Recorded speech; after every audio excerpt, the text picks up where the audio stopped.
এখানে একটা রেজাল্ট অনুষ্ঠান করছি।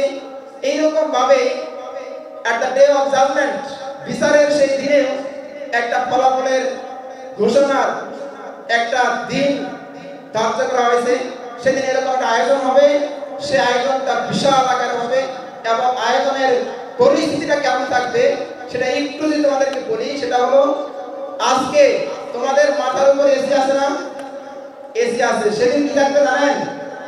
এই যে সূর্যটা আছে না, এই সূর্যটা একবারে 3 হাত উপরে আসবে এবং এই যে মাটিটা আছে না, আমাদের গ্রাউন্ড ফ্লোরটা, এই গ্রাউন্ডটা এরকম থাকবে না। আজকে আমরা টাইলসের উপর বসে আছি, অনেক সুন্দর একটা পরিবেশ, এরকম পরিবেশে থাকবে না। মাটিটা হবে তামার ন্যায় উত্তপ্ত। মানুষগুলো কেমন হবে? হাদিসে আসছে সেদিন মানুষগুলো উলঙ্গ হবে, পায়ে কোনো স্যান্ডেল জুতা থাকবে না এবং এই যে মানুষের শরীরে কোনো নো কস্টিউম, কোনো কাপড় থাকবে না। সেক্ষেত্রে এই মানুষগুলোর কি লজ্জা হবে কিনা এই বিষয়ে আমাদের প্রফেটকে জিজ্ঞেস করা হয়েছে। তো উনি বলছেন যে মানুষের লজ্জা দূরের কথা, মানুষগুলো সবগুলো উপরের দিকে তাকায় থাকবে যে কখন তাদের বিচারটা হয়ে যায়, বিচারটা হলেই তারা বাঁচতে পারে, জাহান্নাম হোক আর জান্নাত হোক, বিচারটা হয়ে যায়। কি একটা ভয়াবহ পরিস্থিতি দাঁড়াবে সেই দিনে। আল্লাহ তাআলা ঘোষণা করছেন পবিত্র কোরআনে, ফাম্মা মান উতিয়া কিতাবাহু বিয়ামিনি, সেদিন যাদের রেকর্ডটা, those who will get their record in their right hand, যারা সেদিন তাদের আমলকে, রেজাল্টকে ডান হাতে পাবে। ডান হাতে, ডান হাতের রেকর্ড বলতে, ডান হাতের রেজাল্ট বলতে যে রেজাল্টটা এক্সিলেন্ট। আজকে এখানে কিছু রেজাল্ট দেওয়া হবে, পুরস্কার দেওয়া হবে না? এখানে কি সবাই আসবে? তোমরা সবাই আসবে না, কিছু সিলেক্টেড মানুষ এখানে আসবে এবং তাদেরকে ডান হাতে রেজাল্ট দেওয়া হবে। তাহলে এখানে কি সবাই আসতে পারে? পারে না। ওই দিনে সবাই কিন্তু ডান হাতে আমলনামা পাবে না।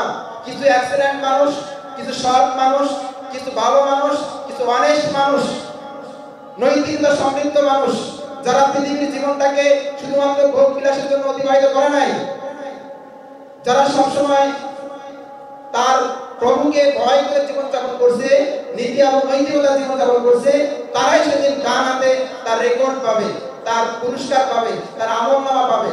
আর যারা ডান হাতে পাবে তারা কি হবে?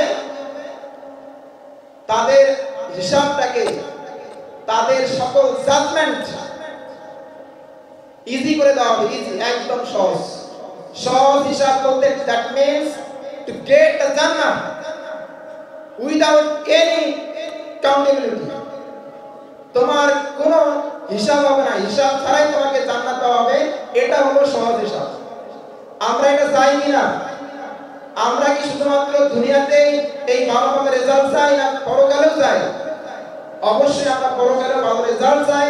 পরকালে যদি ভালো রেজাল্ট চান তাহলে অবশ্যই এই কালের জীবনটা ভালো করতে হবে। এখানে আমাদের প্রভুকে ভয় করে জীবন যাপন করতে হবে। এই যে ভালো রেজাল্ট পাইলা তোমরা, আজকে যারা এখান থেকে রেজাল্ট নিবা, তারা কি করবা? নেওয়ার সাথে সাথে এখান থেকে যদি আম্মু থাকে বা আব্বু থাকে, গিয়ে আব্বুকে আম্মুকে দেখাবে। দেখাবে কিনা? দেখাবে না? এমনকি বাসায় নিয়ে আলমিরাতে সুন্দর করে রাখবে এবং বলবে যে কেউ যখন গেস্ট আসবে বাসায়, তাদেরকে আব্বু আম্মুরা বলে এই পুরস্কারগুলো আমার ছেলে আমার মেয়ে এভাবে পেয়েছে। বলে কিনা? বলে। এই ঘটনাটা শুধুমাত্র দুনিয়াতে সীমাবদ্ধ নয়, এই ঘটনা পরকালেও হবে।